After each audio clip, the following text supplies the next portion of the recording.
give us an IP war story that we want to share with the businesses on this particular chat today, that we can learn from. I'm actually going to share two stories with you. They're completely different, but it illustrates 2 points that it's rough out there. Yeah.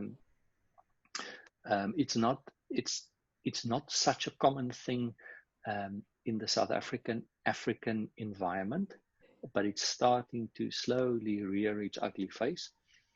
It's a very, very common thing in the Northern Hemisphere. It's called a patent troll.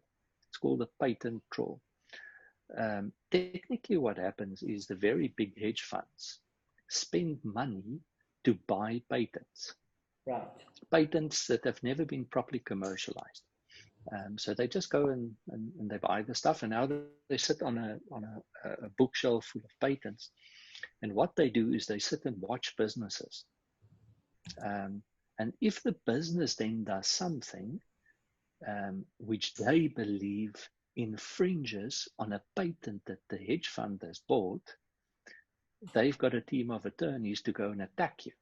Wow. And the typical modus of the attack is to say, you can carry on with what you're doing, but from now on you have to pay us a royalty on every cent of sale that you make to honor our patent. So it's called the patent troll.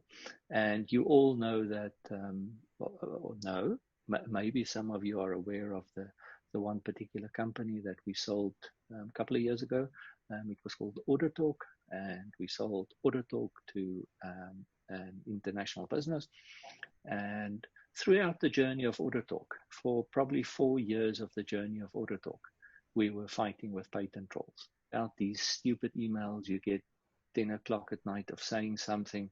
If you don't pay me 10 Rand, you're not going to have your domain anymore. Yeah. This is real. This is big law firms writing you big letters with big stamps on it. Yeah. Yeah. So your advice there would be what and how to avoid that potentially? Can you? Catherine, no, you typically can't avoid it.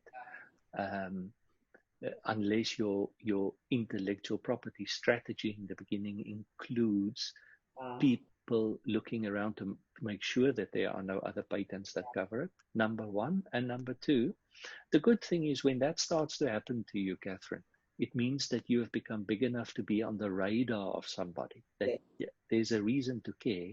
So at that point, you will also be big enough to have your proper own legal people that look after you. Yes. And the advice is, listen, this is very real. Yes. But don't go to a panic attack and sign the documents and say, yes, I agree. Right. You don't have to agree. Yes. In our situation, we said we don't agree and we won. But it's a hard journey. So that's the first quick story I want to tell. And so that was a real story that I lived with for 4 years, and it wasn't fun. Yeah. The other one was when we sold a very large business, a technology business, in a quite a spectacular trade sale. The buyer, when they did their due diligence, they had a specific focus on intellectual property. And the component of intellectual property, which is code, the coding underlying the particular piece of software. And the question was asked, is this your code? Yeah.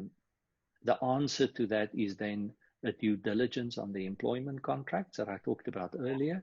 Yeah. To reference it, yes, every single piece of code here belongs to the company. Yeah. How sure are you that the people that put the code down for you didn't copy the code from somebody else? Because then you have broken their intellectual property rights, and the new buyer sits with a potential lawsuit. So what they did, there are pieces of software apparently do this. They trawled through every line of code. They trawled through in every line of code, compared it to the international databases of open source, to make sure that there are no strings and no pieces of code that have been used elsewhere. And if there were pieces, we had to cut them out and redo them. So it was again, it's these things are real, huh? Yes. And it can break a trust. It's real. This could happen. They could actually go and audit every line of code. Wow. And they do. Wow. They do. They often do. That is fascinating. Eben, it's been an absolute pleasure to talk. Give us that one last piece of advice, whatever you want to the startups and scale-ups listening to this recording.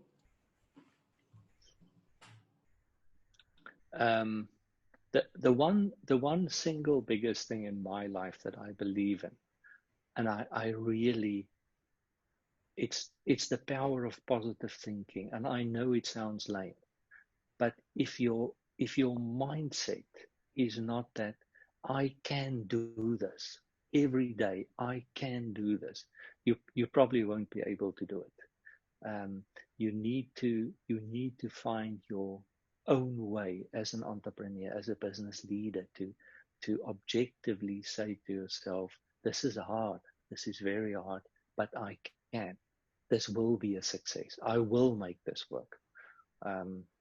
You might be surprised what comes your way then. What a lovely way to end this conversation. I really, really thank you for your time.